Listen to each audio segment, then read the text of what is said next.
আসসালামু আলাইকুম প্রিয় সরকারি চাকরি প্রার্থী ভাই বোনেরা, আজকে একটা নতুন সরকারি চাকরির সার্কুলার নিয়ে আসলাম। আর আজকে এটি হচ্ছে বাংলাদেশ পরমাণু কৃষি গবেষণা ইনস্টিটিউট, বাকৃবি চত্বর, ময়মনসিংহ। যারা ময়মনসিংহের স্থায়ী বাসিন্দা আছেন তাদের জন্য কিন্তু এই চাকরিটা খুবই ভালো, কারণ আপনি বাইরে থেকে এসে চাকরিটা করতে পারবেন। ঠিক আছে, তাই বিস্তারিত জানতে অবশ্যই ভিডিওটি শেষ পর্যন্ত দেখুন, কারণ এই ভিডিওটির মাধ্যমে আপনি জানতে পারবেন আবেদন শুরু করবে শেষ করে বিস্তারিত আমি তথ্য বলবো। তাই অবশ্যই ভিডিওটি শেষ পর্যন্ত দেখুন। আর আমি কিন্তু আমার চ্যানেলে এই ধরনের সকল সরকারি চাকরি সার্কুলার আপডেট থেকে তাই চ্যানেলটা সাবস্ক্রাইব করে রাখুন। আর এখন বৃষ্টির দিন, তাই বৃষ্টি পড়ছে, হয়তো বা একটু নয়েজ হতে পারে, তার জন্য আমি দুঃখিত, একটু মানিয়ে নেবেন। ঠিক আছে, বাংলাদেশ পরমাণু কৃষি গবেষণা ইনস্টিটিউট বিনা ময়মনসিংহ নিম্নমন্ত্রিত রাজস্ব খাতভুক্ত 5 ক্যাটাগরি 34টি স্থায়ী শূন্যপদে অস্থায়ী ভিত্তিতে সরাসরি নিয়োগের নিমিত্ত প্রকৃত বাংলাদেশি নাগরিকদের নিকট হইতে অনলাইনে আবেদন গ্রহণ করা যাচ্ছে। ওয়েবসাইটে উল্লেখিত পদে আবেদনের জন্য প্রয়োজনীয় শিক্ষাগত যোগ্যতা অন্যান্য শর্ত নিম্ন উল্লেখ করা হলো। অর্থাৎ বাংলাদেশের সকল বাসিন্দাই কিন্তু আবেদন করতে পারবেন। ঠিক আছে, আবার কমেন্টে অনেকে বলতে পারেন যে ভাই সকল জেলা কি আবেদন করতে পারবে? হ্যাঁ ভাই, আবেদন করতে পারবে। আচ্ছা, এক নম্বর বৈজ্ঞানিক কর্মকর্তা রাজস্ব স্থায়ী 29 জনকে নিবে, কৃষি 25, কৃষি প্রকৌশল 2টি, কৃষি অর্থনীতি 2 জনকে নিবে। বয়সসীমা 18 থেকে 32 বছর। কোনো স্বীকৃত বিশ্ববিদ্যালয় হতে কৃষি বা কৃষি প্রকৌশল বা কৃষি অর্থনীতি বা ইলেকট্রিক্যাল অ্যান্ড ইলেকট্রনিক ইঞ্জিনিয়ারিং বা ফলিত পদার্থবিজ্ঞানে অনন্য দ্বিতীয় শ্রেণী বা সমানের সিজিপিএতে 4 বছর মেয়াদী স্নাতক ডিগ্রি অথবা অনন্য দ্বিতীয় শ্রেণী বা সমানের সিজিপিএতে স্নাতকোত্তর বা সমানের ডিগ্রি এবং শিক্ষা জীবনের সকল স্তরে অনন্য দ্বিতীয় বিভাগ বা শ্রেণী অথবা সমানের সিজিপিএ থাকিতে হবে। 2 নম্বর ফার্ম ম্যানেজার 32 জনকে নিবে। ঠিক আছে, 2 জনকে নিবে 32 বছর। কোনো স্বীকৃত বিশ্ববিদ্যালয় হতে কৃষি বিজ্ঞান অন্য দ্বিতীয় শ্রেণী বা সমানের সিজিপিতে 4 বছর মেয়াদী স্নাতক ডিগ্রি এবং শিক্ষা জীবনের সকল স্তর অন্য দ্বিতীয় বিভাগ বা শ্রেণী অথবা সমানের সিজিপি থাকিতে হবে। 3 নম্বরটা সহকারী পরিচালক 1 জনকে নেবে। কোনো স্বীকৃত বিশ্ববিদ্যালয় হতে ব্যবসা প্রশাসন ও হিসাব বিজ্ঞান বা ফাইন্যান্স এ অনন্য দ্বিতীয় শ্রেণী বা সমানের সিজিপিতে 4 বছর মেয়াদী স্নাতক সমান ডিগ্রি অথবা প্রথম শ্রেণী বা সমানের সিজিপিতে স্নাতকোত্তর বা সমানের ডিগ্রি। 4 নম্বর সহকারী পরিচালক 1 জনকে নিবে। কোনো স্বীকৃত বিশ্ববিদ্যালয় হতে ব্যবসা প্রশাসন বা হিসাব বিজ্ঞান বা ফিন্যান্সের অনন্য দ্বিতীয় শ্রেণী বা সমানের সিজিপিতে 4 বছর মেয়াদী স্নাতক ডিগ্রি অথবা প্রথম শ্রেণী বা সমানের সিজিপিতে স্নাতকোত্তর বা সমানের ডিগ্রি। 5 নম্বর অডিট অফিসার 1 জনকে নিবে, 18 থেকে 32 বছর বয়স।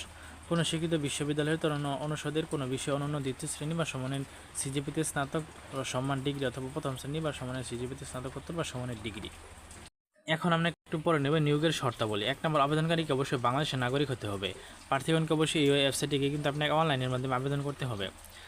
মুদ্রিত হাতে লেখা কোনো প্রকার আবেদন গ্রহণযোগ্য হবে না। 1 আগস্ট 2026 তারিখ আবেদনকারী বয়সসীমা 18 থেকে 32 বছর হতে হবে।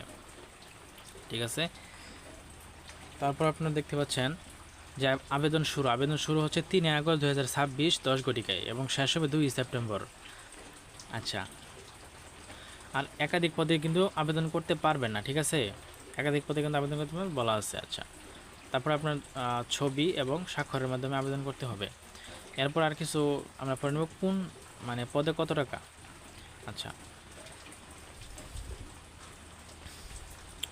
আবেদন মতো যথাযথ পূরণ করবেন আর যে নাম্বার দেবেন সেই নাম্বারে কিন্তু আপনার SMS চলে যাবে পরীক্ষার সময় হলে। আচ্ছা, তারপরে হচ্ছে দুটি। আচ্ছা, প্রথমে হচ্ছে 223 টাকা হচ্ছে আপনার ফি, টেলিটক্সের মাধ্যমে ফি প্রদান করতে হবে 223 টাকা। ঠিক আছে, সব পদের জন্যই 223 টাকা ফি প্রদান করতে হবে। SMS প্রথম SMS কি দিবেন, দ্বিতীয় SMS কি দিবেন, SMS বিনা স্পেস ইউজার আইডি লিখিয়া 16222 নম্বরে সেন্ড করিতে হবে। ঠিক আছে, দ্বিতীয় SMS বিনা স্পেস স্পেস পিন লিখিয়া তো নম্বরে সেন্ড করিতে হবে, বাস। ঠিক আছে, তাহলেই হবে। আচ্ছা, তো এই হলো প্রার্থীর যোগ্যতা চাই। প্রার্থী কর্তৃক প্রদত্ত কোনো তথ্য দাখিলিত জাল অথবা মিথ্যা হলে কিন্তু অ্যাকশন নেওয়া হবে। আচ্ছা, আর বাইবার সময় কিন্তু আপনার মূল যে কাগজপত্রের মূল কপি এবং 1 কপি সত্যায়িত নিয়ে যেতে হবে। কী কাগজপত্র? প্রার্থীর সকল শিক্ষাগত যোগ্যতার সনদপত্র, প্রথম শ্রেণী কর্মকর্তা কর্তৃক 1 কপি চারিত্রিক সনদপত্র। ঠিক আছে, তারপরে হচ্ছে নাগরিকত্ব সনদপত্র, জাতীয় পরিচয়পত্র, তারপরে হচ্ছে প্রবেশপত্র, অ্যাডমিট কার্ড আপনার এটার অ্যাপ্লিকেন্টস কপি। আচ্ছা, লিখিত মৌখিক পরীক্ষা প্রশ্ন নম্বরের ভিত্তিতে চূড়ান্তভাবে প্রার্থী নির্বাচন করা হবে। লিখিত পরীক্ষা হবে, মৌখিক পরীক্ষা হবে, পরীক্ষার পদ্ধতিটা আর কি। ঠিক আছে, তো এই পর্যন্ত আজকে।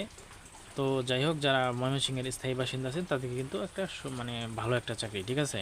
তো আপনি কিন্তু আবেদন করতে পারবেন, চেষ্টা করতে পারেন, ঠিক আছে। আচ্ছা, আর আমি কিন্তু আমার চ্যানেলে সরকারি চাকরি বিভিন্ন ধরনের সার্কুলার দিয়ে থেকে আপডেট থেকে, তাই চ্যানেলটা সাবস্ক্রাইব করে সঙ্গে দেখবেন, আমাকে একটু সাপোর্ট করবেন, ঠিক আছে। আমি কষ্ট করে আপনাদের জন্য ভিডিওটা করছি, আশা করি সাপোর্ট করবেন। তো কমেন্ট করবেন, লাইক করবেন, বন্ধুদের মধ্যে শেয়ার করবেন। ভুল ত্রুটি মার্জনীয় কোনো কিছু জানা থাকলে কমেন্টে জানাতে পারেন। ধন্যবাদ।